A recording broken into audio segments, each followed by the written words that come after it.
¿Qué tal? Buenas noches. Estábamos una vez más en contacto, su programa de todos los días a las 7 de la tarde. En el día de hoy vamos a hablar de la reforma universitaria y para eso traemos dos personas que tienen una larga experiencia sirviendo como profesores en el sistema de la universidad peruana. Primero tenemos a Harumi Miyashiro con el número 20 por Lima y a Mario Yoshiyato con el número 1 por Cusco. Ahora, para empezar a conversar y hablar un poco de la experiencia de la docencia universitaria, ¿cuál ha sido su experiencia trabajando en la universidad? Empezamos contigo, Harumi. Bueno, yo soy profesora, gracias Armando, y saludo a todos los que se están conectando el día de hoy desde Contacto. Bueno, soy profesora universitaria desde el 2014. Justo conversábamos hace un instante y les contaba que ya tengo 6 años entrando a mi 7.º año de la docencia universitaria en universidades privadas, no solamente de Lima, sino también de la ciudad de Huancayo, ¿no? Y eso me ha podido permitir tener de cerca la experiencia, tanto en Lima y en regiones, sobre lo que vamos desarrollando dentro del currículo universitario. Soy profesora de comunicaciones, también soy profesora de la Escuela de Arte y Diseño, y he estado muy cerca de los alumnos desde quinto ciclo hasta 10.º ciclo, ¿no? Hasta llegar al curso de prácticas o al curso de talleres. Perfecto. ¿Y tú, Mario? ¿Cuál ha sido tu experiencia como profesor? Bueno, hola Armando, hola Harumi, hola a todos los que están conectados. Bien, mi experiencia es más o menos como de Harumi, más o menos 11 años trabajando a nivel docencia universitaria y tengo a mi cargo lo que son cursos de Derecho Civil y Procesal Civil. Sin mencionar, obviamente, que también tengo un curso de cachimbos, entonces muy allegado a ese curso para, no sé si es para hacerlos gustar o para indicarles que efectivamente qué cosa viene a ser el derecho y contarles toda la historia del derecho y contarles también qué les espera como futuros profesionales del derecho. Entonces ellos, muy entusiastas, ingresan a las aulas y tienen ese contacto conmigo, el primer contacto con un docente de su especialidad, vayamos a decir, porque todos los demás cursos son generales y tienen ese primer contacto, entonces les hago la referencia a lo que viene a ser la carrera de Derecho y bueno, en otras palabras, les hago gustar. ¿Okay? Esa es mi historia. Perfecto. Sí, y además, bueno, otras universidades también. Bueno, yo enseño en la Universidad Andina del Cusco, que es una universidad particular. También he enseñado en la Universidad Continental y en la Universidad, en la UTEA, que es una universidad técnica de los Andes, que es una universidad adscrita a la principal, que está su sede en Abancay, en Apurímac. Perfecto. Harumi, una pregunta. ¿Qué diferencias has visto entre las aulas limeñas y las de Huancayo? ¿Se ve una diferencia importante? Bueno, yo enseño en la Universidad Continental de Huancayo, así que no sé si pasa en Cusco, estoy casi segura, pero no hay mucha diferencia en la infraestructura, ni en la tecnología que usan, ni en el currículo, ¿no? Creo que cuando las universidades están alineadas y cumplen todas las diferentes normas, tanto de licenciamiento o incluso del reglamento del CINEACE, que es este sistema que acredita no solamente las escuelas profesionales, sino también las carreras profesionales, creo que es uno de los objetivos de lo que apunta la reforma universitaria, ¿no? En que verdaderamente no hay estas grandes diferencias y que más bien se acorte la brecha. Pero esto pasa con un caso muy particular que es el privado, ¿no? Que es la Universidad Continental donde yo trabajo, donde yo laboro, donde yo no veo mucha diferencia. Pero no sé si pasa lo mismo con las universidades públicas del centro, ¿no? Como la Nacional del Centro, que justamente conversaba con algunos colegas que trabajaban ahí y empieza la diferencia desde la remuneración, ¿no? Entonces yo creo que sí hay diferencia a veces entre el privado y lo público. Perfecto.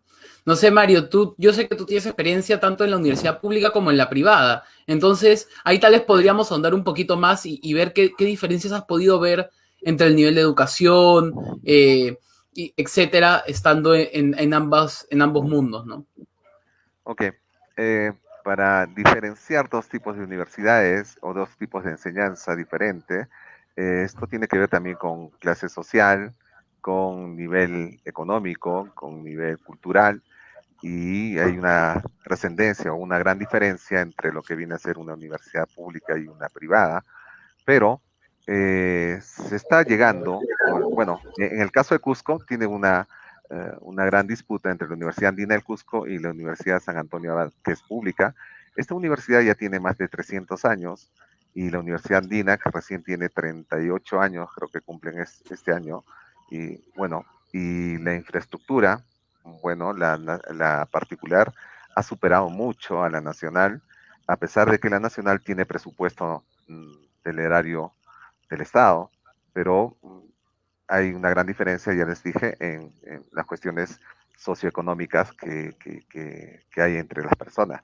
Pero la cuestión de docente, sí, sí, yo creo que no hay ninguna diferencia. Hay docentes muy buenos en la nacional como también en las particulares. Así que creo que la educación por ese lado está mejorando mucho. Hay otros aspectos que de repente toquemos más adelante que sí hay grandes diferencias y brechas que hay que superarlas. Sí, justamente hablando de esos problemas, la siguiente pregunta va justo dirigida a ese sector. Ustedes como docentes, ¿qué problemas han visto en el sistema universitario? ¿No? También haciendo el contraste que creo que es interesante entre lo que puede pasar en Lima y lo que puede pasar en el resto del país. O fácil darnos cuenta en que en realidad no existe una brecha, ¿no? ¿Qué problemas han vivido ustedes como profesores, ya sea dentro del aula, con el sistema universitario? Depende de la facultad, de la universidad, en fin. Empezamos contigo, Jaro. Gracias, Armando. Bueno, creo que sí, todavía existen estas brechas en educación. O sea, sí sí es notable, pero no solamente porque sea de Lima o de región. Creo que es por la universidad en la que nos encontramos. Porque puedo hablar solo de Lima sin salir de la periferia de Lima y podemos encontrar universidades que han sido denegadas con el licenciamiento porque la oferta educativa no era acorde a lo que el estudiante debería recibir como mínimo, como un servicio de calidad. Uno de los problemas que yo encontré cuando fui docente dentro de la Universidad San Martín, justo en el 2014, cuando estaba todo el tema del debate y la aprobación de la ley universitaria, era justamente de que habían pues espacios o cursos que no necesariamente los profesores tenían pues una maestría o tenían pues un grado de posgrado, ¿no? Un estudio de posgrado. Entonces, por ejemplo, podíamos tener a grandes elementos enseñando cinematografía o enseñando quizás producción audiovisual, que se han hecho en base a su experiencia, ¿no? Y que no necesariamente pues iban a cumplir con estos requerimientos de la ley universitaria, que era pues contar con una maestría o contar pues con un grado con un estudio en doctorado. Creo que esos fueron los principales obstáculos que sufrimos todos en la escuela como facultad, porque vimos partir grandes elementos valiosos que no podían simplemente continuar enseñando. Pero así como hay grandes elementos que quizás se vieron perjudicados con la ley universitaria, también puedo reconocer que hay mucha ventaja de la reforma universitaria, por la cual yo creo que por eso es que sí debe continuar, que es que le da una mirada a la universidad o le da un jaloncito a las universidades a que puedan apostar por la investigación. Y yo creo que la investigación es una de las principales como que características o demandas o necesidades que debería tener toda universidad, ¿no? Yo creo que el que los alumnos puedan terminar haciendo una tesis, que tengan que hacer una tesina, que puedan hacer una investigación, los acerca a la investigación. Veíamos hace un par de semanas como el Perú como país estaba en uno de los últimos lugares en temas de investigación e innovación. Entonces, la reforma creo que es muy buena en ese aspecto, ¿no? No sé si pasa, María, en Cusco, pero cambio en caso acá en Lima, en mi caso, que entré siendo licenciada nada más, ya pues yo ya terminé mi doctorado, ¿no? Porque la reforma universitaria te impulsa a eso, pues te impulsa a buscar la excelencia académica si quieres desarrollarte en el ámbito académico, ¿no? Lo primero que hice fue matricularme en una maestría y cuando terminé la maestría me matriculé en un doctorado, porque yo creo que estar dentro de este círculo de preparación constante te invita a dar lo mejor de ti también a los alumnos, ¿no? Te invita a estar actualizándote, te invita a estar diciendo qué es lo que está pasando en el mundo hoy en día de acuerdo pues a tu campo de especialidad. Así que yo creo que eso ha sido lo positivo, pero lo que hay que mejorar es eso, ¿no? Podamos encontrar todavía las fórmulas para aquellos que han tenido pues una vasta experiencia, pero lamentablemente no cuentan con estos estudios. Sí, Em, Voy a agregar algo. Un sistema educativo universitario mal remunerado implica pues la no competencia porque tienes una remuneración muy pequeña y es muy reducido los docentes que son nombrados o que tienen contratos a tiempos indeterminados, y lo cual hay una brecha salarial enorme. Entonces la diferencia es abismal en cuanto a un profesor contratado y uno nombrado. Primero, que el nombrado tiene facilidad, tiene 1 hora, incluso 2 horas, creo, diarias, para que pueda desarrollar su investigación. El contratado no tiene esa opción. Segundo, el, el nombrado tiene, ¿sí?, una asignación, un bono especial para comprar un libro mensualmente. El contratado no lo tiene. Y a pesar que gana menos, tiene que Uy, Mario, ¿nos escuchas? Parece hacer que ha los esfuerzos habido... necesarios para Ahí comprar los está. libros Ahí está. que... Sí, sí, sí. Y te decía que hay una brecha salarial porque va a favorecer digamos, a los nombrados, pero los contratados tienen que comprar con su propio peculio libros o hacer sus cursos también con su propio peculio. Pero ahí tenemos también otros problemas, no solamente lo económico, sino que también hay digamos, unas resoluciones dentro de las universidades en que los docentes no podemos formar nuestro propio círculo de estudio o de investigación. Tiene que estar siempre a nombre de un docente nombrado. Imagínense, son en la Facultad de Derecho de la Andina, de la Universidad Andina, hay, no sé, 10 nombrados y hay 60 que no son nombrados, y hay definitivamente una desigualdad. Yo digo esto porque no es que esté desconforme en una situación económica porque yo puedo tener otros ingresos, pero hay docentes que sí se dedican exclusivamente a la docencia y veo cómo sufren bajándose PDFs de internet, actualizándose por internet, dando su tiempo que no es remunerado, porque la gente o los alumnos piensan que el docente sabe todo porque llega al aula. No, es mentira, no sabemos. Cuando nos toca el tema, profundizamos el tema, nos los preparamos y eso implica 1 hora, 2 horas diarias que estamos metidos también en esa investigación.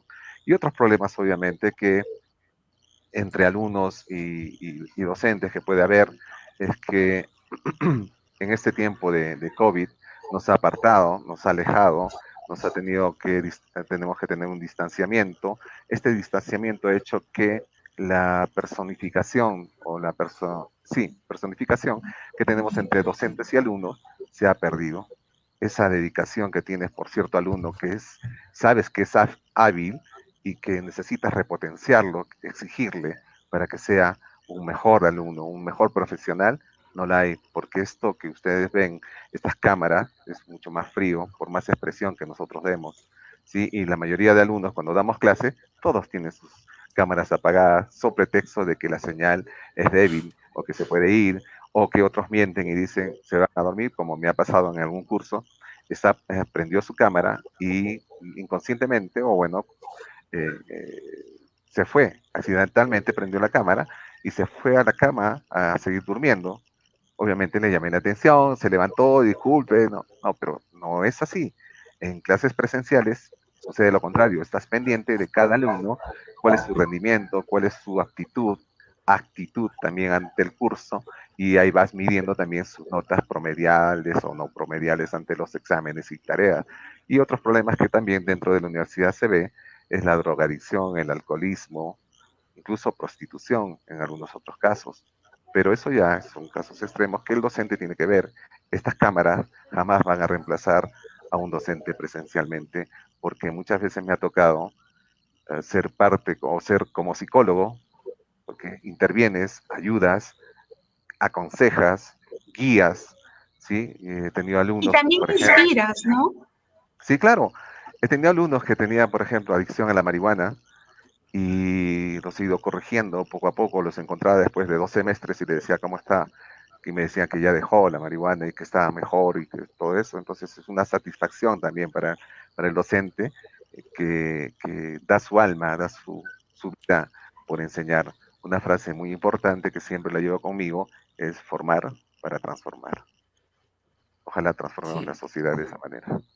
Sí, realmente escucharlos tanto a Harumi como usted, Mario, me emociona como alumno universitario poder escuchar el otro lado de la historia, ¿no? A mí me ha tocado ser cachimbo de pantalla, ¿no? Mis primeros ciclos los he llevado en clases virtuales y sin embargo he podido ver a través de ustedes cómo lo viven los profesores, ¿no? Uno cuando sale del colegio le venden que al profesor ya no le va a importar si tú aprendes o no, o si atiendes o si apruebas.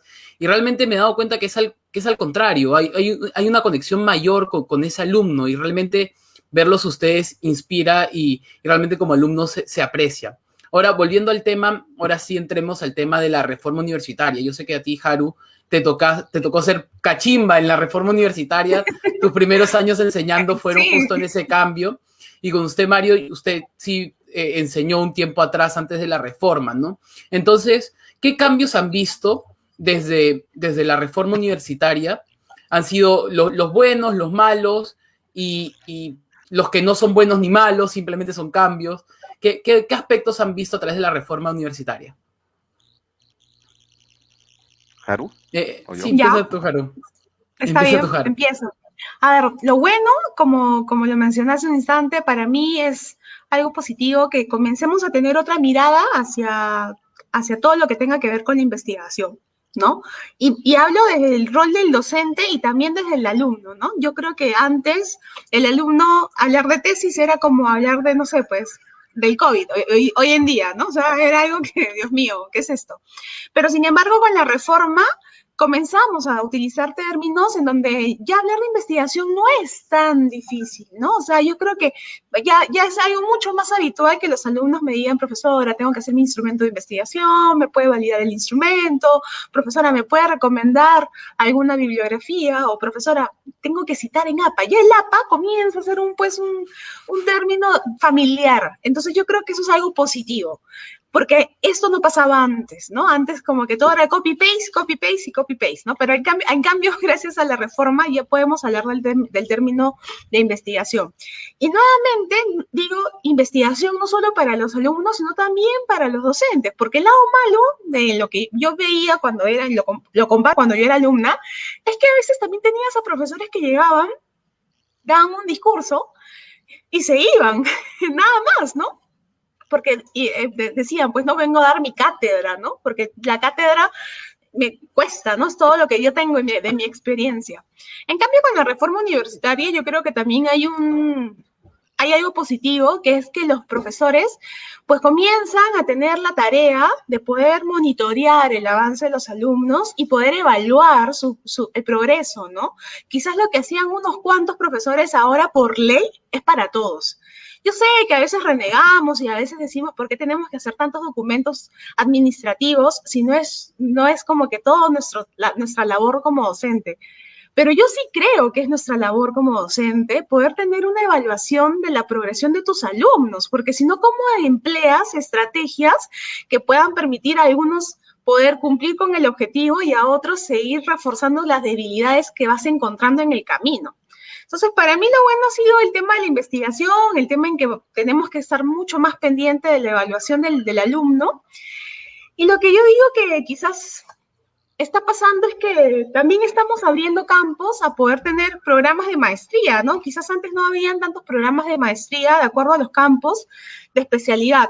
Aún sigue habiendo mucha brecha ahí, yo creo, en comparación a otros países, pero al menos me parece que ya Perú comienza pues a tomar protagonismo, o al menos comienzo yo a ver programas de especialización y de maestría en algunos temas que no se veía antes, ¿no? Y eso es bueno porque ayuda a la profesionalización de la especialidad o ayuda a la profesionalización del campo de acción, ¿no? Eso también es importante. Sí. Además, Harumi, no te olvides que esa reforma trae consigo también un ordenamiento administrativo, ¿sí? Donde los administrativos tienen gran importancia también en la formación, en la educación, porque los trámites tienen que ser como lo más rápido posible, ¿sí? Ha habido gente que se quejaba antes de la reforma y decían, ¿por qué mi expediente a bachillerato está dormido durante 6 meses, 8 meses? Entonces, la SUNEDO también, entonces, en esta forma de reglamentarla, ha hecho que esta se acelere y sea mucho más práctica y cualquier queja. También se crearon departamentos de tutoría, defensoría del universitario, etcétera. Entonces, todo esto, este conjunto de estructuras ha hecho una mega estructura de las universidades en que se proyecta a que los alumnos aprendan más y no hay esa brecha tan grande como había antes. Yo les comento, cuando yo inicié mi carrera de docente, eh, me dijeron no enseñar porque no quería enseñar, yo tenía propuestas para enseñar hace mucho tiempo, pero me animé y vi que había una brecha entre alumnos que venían de cierto sector o de ciertos colegios o de ciertas comunidades lejanas o provincias con los que tenían otro tipo de cultura. Entonces, cuando me dicen los alumnos, pero ¿por qué no es más exigente? Es que no puedo ser más exigente porque tengo que, sí, a los que saben y los que no saben tengo que igualarlos de tal manera que tengan una educación más horizontal, no vertical.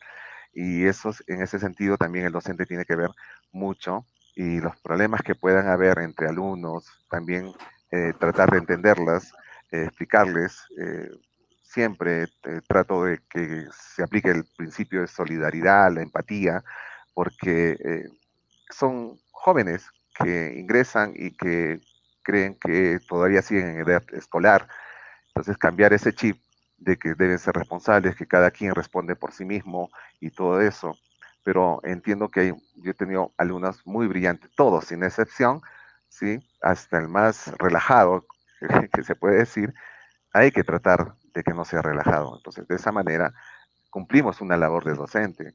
No cumplimos la labor de docente solamente por ir y dictar una clase magistral, lo que quieran, sino que ver la parte emocional de cada alumno. Hay alumnos que de repente fallece alguien familiar o tiene problemas económicos, morales, sociales, ¿sí? Bullying u otros problemas como el alcoholismo, la drogadicción. Entonces, tratar siempre de tener ese contacto con el alumno y ayudar, como también hay alumnos brillantes en todas sus expresiones, que futuramente yo creo que van a hacer, dar un buen resultado al Perú, a la región, lo que quieran. Pero la SUNEDO sí, con esta reforma ha implementado algo que es un ordenamiento y que debería tener siempre. ¿Se acuerdan ustedes de las universidades esas de fachada que teníamos, donde porque yo estaba en Lima estudiando en un instituto que salía su propaganda en televisión? Yo iba a este instituto y jamás me hicieron hacer clases en ese local, que era una fachada prácticamente. Me mandaron a unas casonas muy antiguas en donde no está acondicionado para hacer una aula pedagógica, ¿no? Que digamos, hoy en día, por lo menos en las universidades que he enseñado, ya tienen pizarras interactivas, puedes poner diapositivas, películas, cortometrajes, y interactuar con el alumno para que se enteren del curso prácticamente. Perfecto. Antes de pasar a las preguntas del público y hacer fácil algo más ligerito y divertido, pasemos ahora a la amenaza que hay contra la SUNEDU y este cambio que ha sido más positivo que negativo y que ha ayudado a elevar el nivel de la educación universitaria peruana, ¿no? No sé si tienes por ahí ahí está. Todos hemos visto cómo desde este Congreso, creo que Pablo estaría muy animado de hablar de las mafias del Congreso, que muchas son dueñas de universidades, pero hablemos específicamente de esto, ¿no? Cómo se ha usado el Congreso últimamente para tumbarse la SUNEDU y de esta manera conseguir tumbarse la reforma universitaria y los licenciamientos que necesitan estas universidades de fachada, como dijo el doctor Mario. ¿Ustedes qué opinan de toda esta crisis no política que ha habido, incluso en el mismo, en la misma asunción de gobierno de Merino, ¿no? ¿Qué opinan ustedes? No sé si empezamos contigo, Haru. Bien, bueno, creo que aparte de todo el debate que pueda haberse en el Pleno, en el Congreso, hoy en día los jóvenes están mucho más informados y creo que también es fue uno de los motivos por el cual salieron a marchar, ¿no? Yo estuve el día de las marchas y también vi los letreros en donde la gente comenzó a marchar por su derecho a tener una educación de calidad. Creo que ya no estamos están desinformados, ¿no? Creo que sabemos muy bien cuáles son los intereses detrás de algunas empresas que quieren vender y jugar con la ilusión de los jóvenes, ¿no? Y para eso es importante estar informados, para eso necesitamos saber quiénes son las personas que están detrás de estos negocios o de estas mafias, que lo único que buscan es poder llenar más sus bolsillos y no poner en el centro de atención a los estudiantes. Entonces, sí me parece deplorable, rechazo totalmente poder jugar con la educación de los jóvenes, y no solo de los jóvenes, sino de muchísimos peruanos. Y quizás gracias a esta desinformación, gracias a esta desinformalidad, también pues están los 3.5 millones de jóvenes que hoy en día no pueden tener acceso a una educación y tampoco trabajan, que son los ninis. Entonces, sí me parece totalmente deplorable, lo rechazo. Tenemos que hacer frente, tenemos que contener a esta gente, y para eso necesitamos tener representantes en el Congreso que luchen por una educación de calidad y que también defiendan la reforma universitaria que se ha dado y la mejoren, ¿no? Porque yo creo que todo está para mejorar, pero para mejorar, no para poder regresar a levantar algunas universidades que ya habían sido denegadas, ¿no? Ok. Yo quiero acotar algo más. Definitivamente esta reforma es algo positivo que necesita, como toda reforma, seguir reestructurándose. Ahora, entiendo que las universidades, por lo menos las privadas, las que tienen el sistema privado netamente, son las que no pagan impuestos, ¿sí? Porque las universidades que tienen un régimen mixto, como es la Universidad Andina del Cusco, tienen un régimen mixto, quiere decir que todo lo que los ingresos y utilidades que tenga se inviertan en la misma universidad. Entonces, con esta premisa de que la educación no es no es un privilegio, es un derecho. Entonces, estas universidades como la del señor Acuña, como la del señor Díaz Canseco, como la del señor Luna, ¿sí?, se han aprovechado de estas inmensas fortunas que han hecho por la exoneración de impuestos que han tenido. Esto definitivamente hay que quitarlas, porque se supone que ya son universidades hechas y derechas, por lo tanto, ya no se viene a lucrar con la educación es un privilegio, como repito, y entonces tenemos que quitar estas exoneraciones de impuestos. ¿Para qué? Para que estos señores que se creen millonarios, o bueno, son millonarios, pero que se creen dueños de hacer política. La política no es esa, porque tengo plata, yo tengo o dinero, tengo que hacer política. No, la política viene de un servicio, nace de una formación, ya sea de diferentes partidos políticos. No niego que hay universidades que sí están haciendo bien las cosas, pero la intromisión en la política de estos señores, porque tienen dinero, implica que hay un déficit o hay algo que hay que corregir. Entonces, ese corregir significa hacer que no se dé más exoneraciones de impuestos a este tipo de universidades. ¿Ok? Partiendo de eso, después quieren crear nuevas universidades para tener más poder, o me imagino que son lobbies que se arman en el Congreso. Una de las cosas que yo cuando fui al Congreso, alguna vez me llamaron para hacer hacer alguna opinión sobre la reforma universitaria, dije que no es forma de hacer una reforma universitaria si si el rector de esa universidad gana 1 millón, como ocurrió en la Universidad Garcilaso de la Vega, en Lima. ¿Ok? No es posible, ¿sí? Los docentes no vamos a lucrar, vamos a ganar nuestro dinero con el estudio, el esfuerzo que hagas para tener a tus alumnos, llenarlos de conocimiento. Esa es la forma de hacer docencia, no hacer dinero. Si quieres hacer dinero, pues anda, haz un negocio, que eso es lo principal que genera riqueza. Pero no, en la universidad necesitamos, ¿sí?, gente de servicio, docentes que les guste enseñar, docentes dedicados al bien común, ¿sí?, a la empatía que podemos tener con nuestros alumnos, que aprendan, y que debemos negar definitivamente a estas universidades la participación política, por ejemplo, de estos señores, que mal o bien tienen poder, lamentablemente. Sí, totalmente de acuerdo contigo, Mario. Yo creo que si ustedes dos llegan al Congreso, será una oportunidad muy buena para que haya un balance entre los lobbies que hay con las universidades licenciadas y no licenciadas, los dueños de universidades, partidos que sus líderes son dueños de universidades, y ustedes que desde la experiencia de la docencia han podido ver los beneficios que ha traído la reforma universitaria, ¿no? y también como estudiante creo que es una pena que hayan universidades que en su marketing te venden que son licenciadas por la SUNEDU, o sea, su logo, su mensaje, su frase para captarte es que yo estoy licenciado por la SUNEDU, ¿no? Yo creo que poco a poco, a través del labor que hace esta institución, se va a poder llegar a esa meta de que no sea un lujo tener una licencia para poder ser una universidad. Acá la producción nos pone una noticia. Poder Es que sí, Judicial anula. ahora. Sí, hemos subido el nivel del programa. Poder Judicial anula prórroga de exoneración tributaria a universidades con fines de lucro. Por ahí también vi una pregunta con respecto a este tema de Karen, ¿no? Que decía, ¿qué opinan de las universidades con fines de lucro? ¿No? ¿Qué opinan ustedes? Empezamos con usted, doctor Mario, que ya habló un poquito del tema. No sé si gustaría profundizar un poquito más. Ok, gracias Karen por la pregunta. Hay muchos problemas. Sí, primero que la educación no debe ser parte del lucro de ninguna persona. ¿Sí? Segundo, la exoneración de impuestos debe darse ya, tal como lo está afirmando y como nos has puesto ahí en pantalla. Ahora, tampoco debemos hacer que esta universidad sea, o estas universidades sean una suerte de trampolín para la presidencia o la política, ¿sí? Si quieres hacer negocio, como dije, bueno, hazla, pero no con la educación. La educación no se negocia, ¿sí?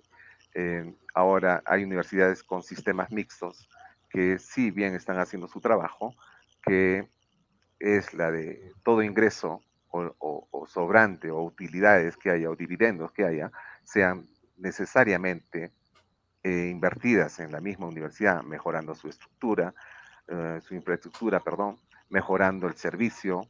Eh, Te cuento, la Universidad Andina tiene una infraestructura que no tiene nada que envidiar ni a la Católica, ni a la Pacífico, ni a la de Lima. Tiene la misma estructura, o quizás mejor. Ahora, el ordenamiento dentro de la Facultad de Derecho, por ejemplo, los baños limpios, claro, nos falta, digamos, exigir que haya papeles higiénicos, por ejemplo, pero sí tiene toda la limpieza, no se escribe en las paredes ni en las puertas. Entonces los docentes tenemos ese nivel de formación de que los alumnos, pero si vas a otras facultades sí vas a encontrar escritos en las carpetas y cosas así que debemos desecharlas ya, porque eso va a hacer que nosotros, la misma universidad, decaiga, ¿no?, en su prestigio.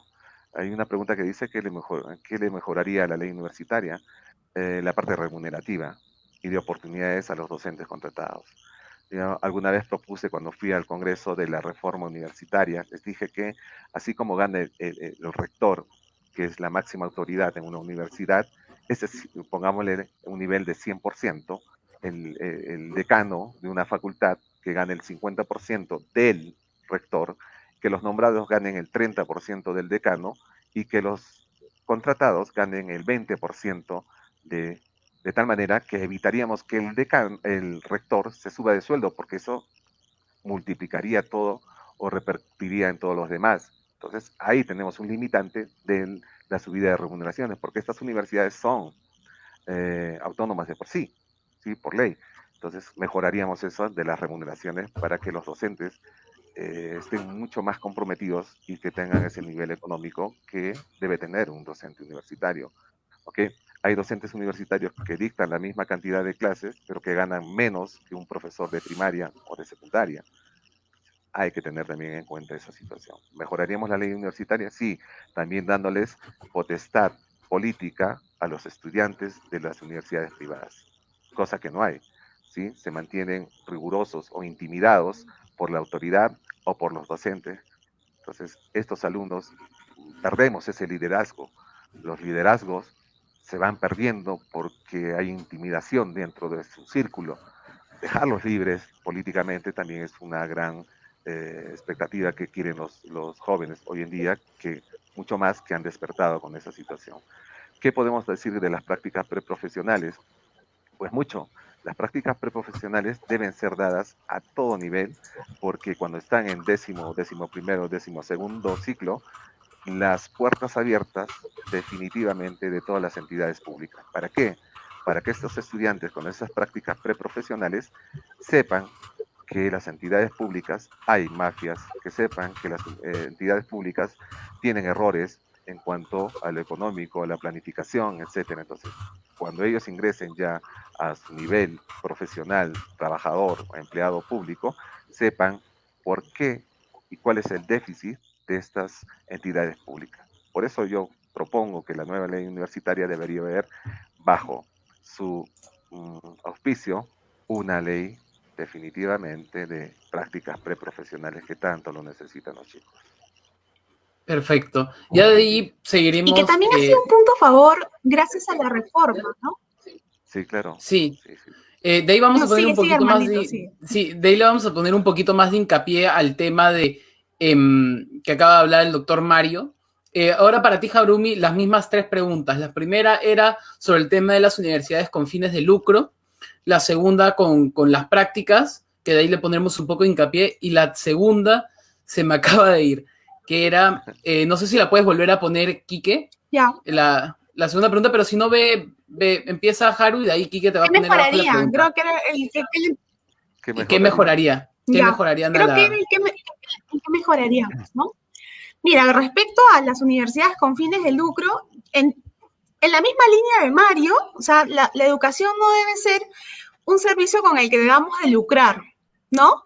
Pero también considero que si hay universidades con fines de lucro, debe de haber la regulación, ¿no? O sea, trabajo en una universidad en donde se invierte en los alumnos y también en la remuneración de los docentes, en la capacitación de los docentes. Entonces, creo que es como una organización, ¿no? Yo creo que si eres responsable y cumples con tus compromisos, con tus diferentes públicos, llámese docentes, alumnos, padres de familia, porque el esfuerzo de la universidad también es un esfuerzo de la familia, ¿no? Yo he visto eso mucho en Huancayo, por ejemplo, ¿no? O sea, en Huancayo he visto a mis alumnos dar examen de titulación y es una celebración de toda una familia, porque es el esfuerzo de la familia en donde el hijo está cumpliendo pues con una carrera universitaria, está terminando y está logrando pues un título, ¿no? Entonces, definitivamente que cuando tú eres responsable, ya sea responsable socialmente, ya sea que cumples con tus compromisos con tu docente, con tu alumno, con el padre, con los administrativos,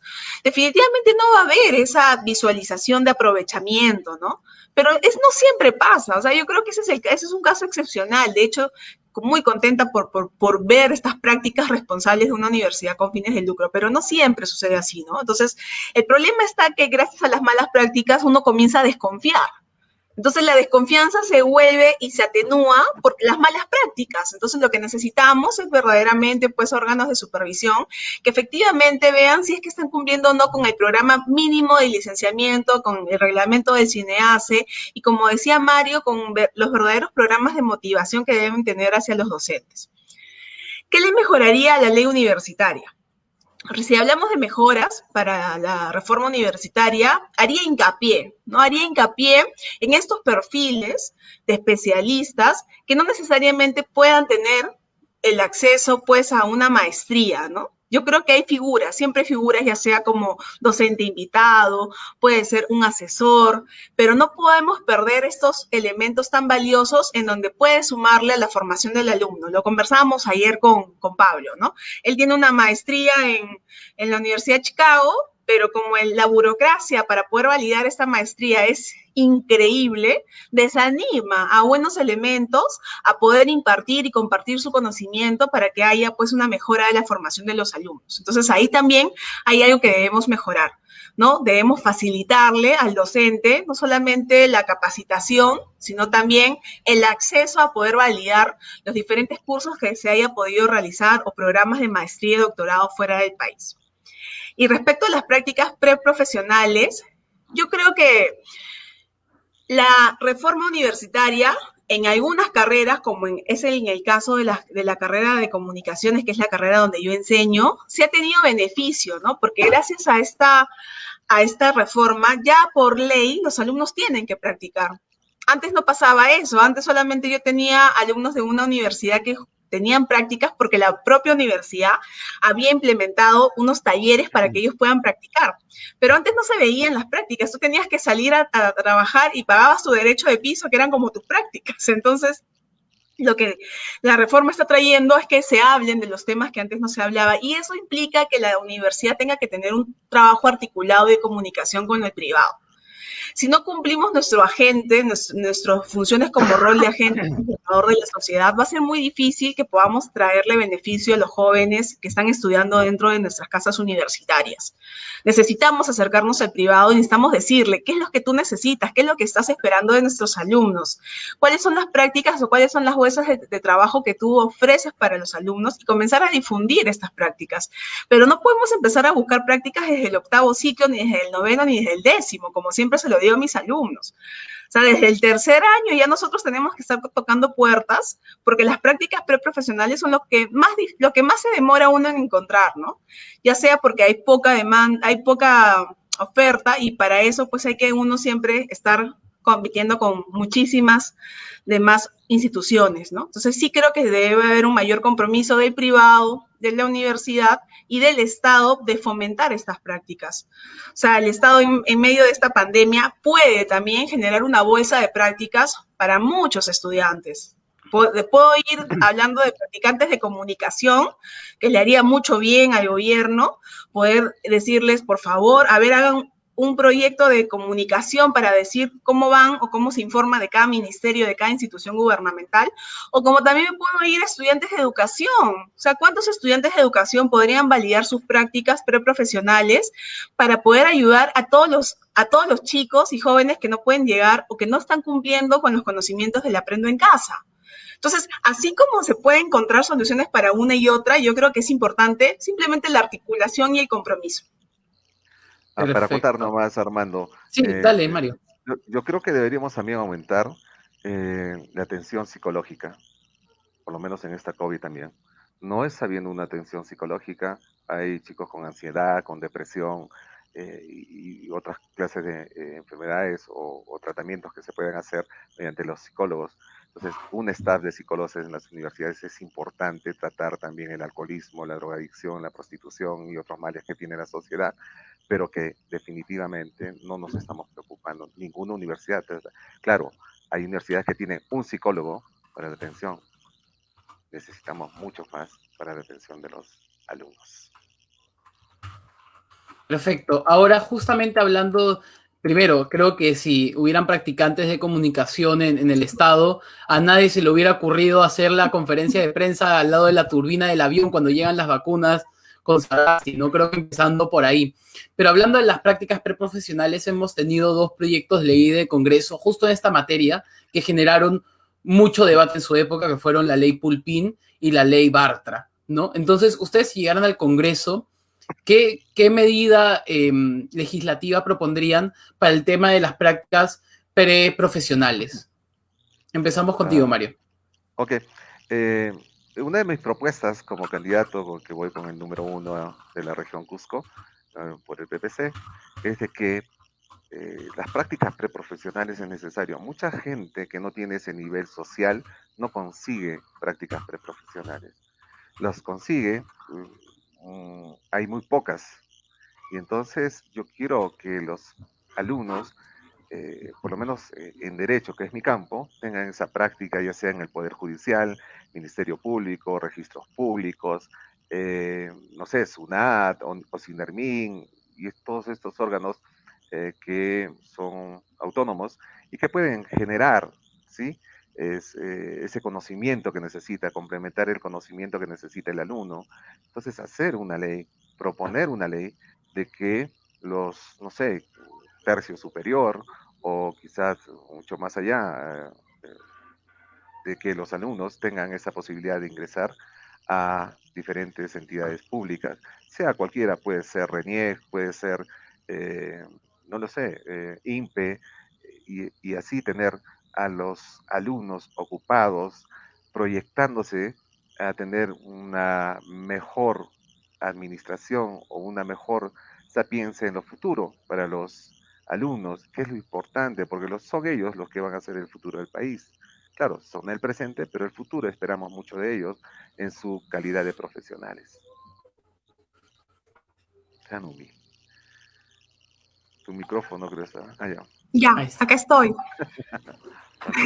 Bien, yo lo que, atenuando, o sea, sí, que tengo que ponerle un nombre a una propuesta, yo diría lo que he mencionado hace un minutos atrás, ¿no? O sea, yo creo desde el Congreso que podemos incrementar el empleo juvenil a través de las prácticas preprofesionales, a través de una ley que pueda exhortar a las instituciones públicas y privadas a la contratación de practicantes, porque ¿qué es lo que pasa hoy en día?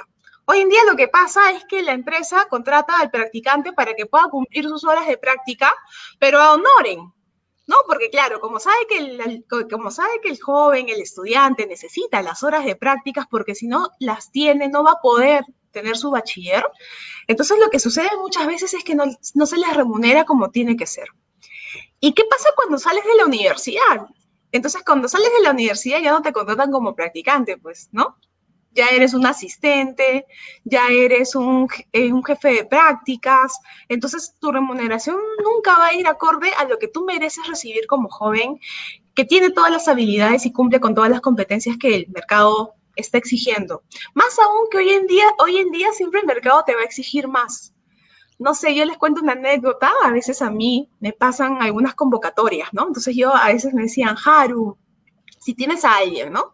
Que sepa redactar, que sepa editar, que sepa Photoshop, que sepa Community Manager, que sepa redes sociales, que sepa fotografía. Y yo les decía, wow, Dios mío, esto, pero parece un Thanos, ¿no? Ya ni siquiera parece un Vengador, parece Thanos este requerimiento, ¿no? Y yo les decía, ¿y cuánto les vas a pagar? No, pues practicante, sueldo mínimo. No se pasen, pues. Entonces no podemos llegar a ese extremo. Y la forma para evitar estos escenarios que hoy en día se da es que las instituciones puedan tener dentro de sus planillas un porcentaje de practicantes profesionales con sus derechos y con la remuneración mínima que por ley, ¿no? Que se les establece. Y así el alumno comienza a trabajar en su bolsa, en sus horas, en su acumulación de horas de práctica, ¿no? Entonces esa sería una de las principales propuestas que yo estoy segura que con Mario en el Congreso podríamos impulsar, siempre poniendo al estudiante en el centro. Claro, claro que sí, Sí. Haru. Creo Coordinaremos para que, sacar esta propuesta. Lo vamos a hacer. creo que eso es algo muy importante de este espacio, ¿no? Que se puede dar justamente eso, que los candidatos puedan encontrar puntos en común y empezar a trabajar qué podrían hacer desde el Congreso y empezar a trabajar desde ya. Antes de cerrar, vamos a tener esta última pregunta del público y yo les tengo de ahí otra especial. Pregunta, ¿en las universidades privadas existe libertad de cátedra en comparación con la universidad pública? Gracias, agradece Arcadio Serrano. Bueno, por mi parte sí, ¿ah? No he tenido esa experiencia. Si hubiera tenido, creo que hubiera renunciado. Pero no, sí, no, es más, siempre como comunicadora que soy, ¿no? Imagínate, siempre me peleo incluso hasta con colegas para decirle a los chicos que ellos tienen que ser libres de poder pensar, criticar, analizar. Así que bueno, por mi parte, nunca me han restringido mi cátedra ni mi clase. Ok, no, por mi parte tampoco. O sea, la cátedra, tú sabes que llega a ser una norma casi constitucional. Es decir, tener esa libertad de cátedra significa que tú puedas expresar como profesor lo que tú crees por conveniente que aprende el alumno, pero siempre guiándonos por el sílabo que contiene el curso, ¿no? Sí, siempre y cuando eso. Claro que hay universidades que te prohíben, por ejemplo, hablar de política, ¿sí? Para no inducir al alumno de que vote o que sea partícipe de un partido político, etcétera, o simpatizante. Entonces sí hay una restricción. Aunque hay cursos también que se dan cuando te aperturan lo político. Por ejemplo, hay un curso que se llama Derecho y Política, por ejemplo. Entonces tienes que hablar de derecho y tienes que hablar de política, pero de toda la política, desde el comunismo, marxismo, al capitalismo, al neoliberalismo, pero sí tienes toda la libertad de cátedra en todas las universidades que por lo menos yo he enseñado. Perfecto. Ahora para cerrar, realmente cuando se hacen estas secciones con ustedes dos se denota la marca que han dejado en sus alumnos, ¿no? Vemos a muchos exalumnos del doctor Mario comentando, lo mismo contigo, Harumi, muy activos con ustedes y apoyándolos en sus campañas. Entonces, para cerrar, no sé si nos puedan contar una anécdota que tengan en las aulas, una anécdota graciosa, que hayan vivido en las aulas con sus alumnos. Empezamos con el doctor Mario mismo. Bueno, hay muchas, pero sí me sorprende cuando yo siempre, así sea en mis cumpleaños, voy a trabajar y me sorprenden siempre cantándome y invitándome una torta, haciéndome soplar las velitas que tengo. Siempre ponen de más porque yo soy más joven de lo que ellos se imaginan, así que normal. Pero sí, anécdotas muchas, sí, como que ayudar, por ejemplo, en lo humanitario a personas, por ejemplo, que quisieran suicidarse, y eso es algo ya caótico, pero que logré corregir eso sin ser psicólogo. Es bueno también saber eso y corregir a los alumnos más que todo, ¿no? Como que también alguna vez, si quieren lo gracioso, se me rompió el pantalón por sentarme en una silla que estaba, bueno, mal y se rompió. Y los alumnos no me decían nada, pues seguían mirando y riéndose, así que ya supieron ya mi ropa interior, así que no hay problema. Entonces, pero Ya bueno, no puede haber más confianza que esa, ¿no? sí, obviamente que sí. Pasamos Haru. contigo, Harumi, para cerrar. Bueno, de verdad que la mayor anécdota que siempre me llevo de una de las casas de estudio donde trabajé fue que siempre las universidades tienen sus páginas, pues, ¿no? Las confesiones, ¿no? Confesiones UP, confesiones UCMP, confesiones UD Lima, ¿no? Entonces, cuando yo lancé mi Facebook personal que iba a ser candidata, y yo pues había abierto mi Instagram y tenía pues solo 15 seguidores, ¿no? Mi familia y mis amigos, 50 seguidores, ¿no? De pronto al día siguiente el tío Confesiones, yo le digo el tío Confesiones porque yo no sé pues quiénes son los, sé que son alumnos, pero no sé quiénes son los que están detrás de la administración de la página, pues compartieron mi postulación, ¿no? Y de pronto pues de 15 seguidores llegué como a 500 seguidores y en verdad eso para mí fue una gran motivación, ¿no? Porque a veces yo soy de las profesoras que soy la más jodida, ¿no? O sea, parezco chévere, pero en clase soy bien exigente, pues, ¿no? Entonces todo el mundo dice, ay, mi Ashiro, ¿no? Reniegan. Pero cuando terminan mi curso, después me dicen, profesora, gracias, porque esto me sirve para otras cosas, ¿no? Entonces tú te llevas a veces la percepción de que los chicos no te quieren, ¿no? Porque tú ves cómo tú los haces sufrir para que puedan aprender a lo largo del ciclo. Entonces, ver esta retribución o este feedback, en serio, para mí fue lo máximo, ¿no? O sea, fue como que, wow. O sea, hasta el día de hoy en mi Instagram es como que, profesora, ¿cómo está? Entonces, creo que estos vínculos de confianza son los que para mí la mejor anécdota, ¿no? La mejor experiencia que me llevo, ¿no? La ultimita que hace 2 semanas hicimos un meet y hasta lágrimas se me caían de no haberlos visto hace más de un año en medio de toda la pandemia, ¿no? Entonces yo creo que cuando tú das todo de ti y das educación con amor, como yo lo digo, cuando enseñamos con amor, creo que el alumno lo percibe y cuando lo percibe verdaderamente se da cuenta que todo lo que hagas, porque te puedes equivocar, lo estás haciendo siempre porque quieres que sea mejor y que se aprenda, ¿no? Así que gracias al tío Confesiones, ahí le estoy haciendo su cherry ahí para que sepa. Sí, bueno, realmente me queda claro que se necesitan más profesores como ustedes que lo hacen de corazón. Esperamos verlos en el siguiente congreso trabajando esos adicionales a la reforma universitaria para que cada vez sea más precisa. Y desde ya los comprometo a cuando hagamos el contacto sobre la educación remota y las clases virtuales en este 2020, desde ya los comprometo para que vengan, para que nos acompañen a hablar del tema. Eso ha sido todo hoy. Hoy hemos estado con Mario Yoshiyato en número 1 por Cusco y Harumi Miyashiro la número 20 por Lima. Muchas gracias. Recuerden darle like a la página de contacto, suscribirse en YouTube, activar la campanita para que les avise cuando estemos en directo y así le lleguen todas las notificaciones. Muchas gracias y nos vemos mañana a las 7 como siempre.